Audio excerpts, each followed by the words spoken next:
পবিত্র ঈদে মিলাদুন্নবী উপলক্ষে চট্টগ্রামে জশ্ন জুলুসের র্যালিতে গিয়ে অসুস্থ ও পদদলিত হয়ে দুইজনের মর্মান্তিক মৃত্যু হয়েছে। এতে আহত হয়েছে আরও বেশ কয়েকজন।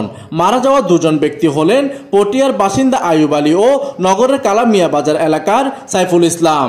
শনিবার 6 সেপ্টেম্বর দুপুর 12টার দিকে নগরের মুরাদপুর এলাকায় এই ঘটনাটি ঘটে।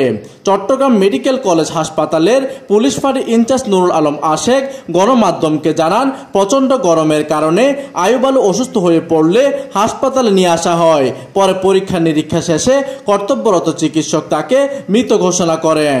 সাইফুল ইসলাম নামের আরও কিশোর আহত হওয়ার পর হাসপাতালে আনা হলে প্রথমে 2 নম্বর ওয়ার্ডে ভর্তি করা হয়।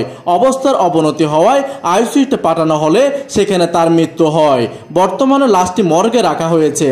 এছাড়াও ভিড়ের মধ্যে চাপা পড়ে এবং নালার উপর বসানো কাঠের সেতু ভেঙে আহত হয়েছেন আরও 7 থেকে 8 জন।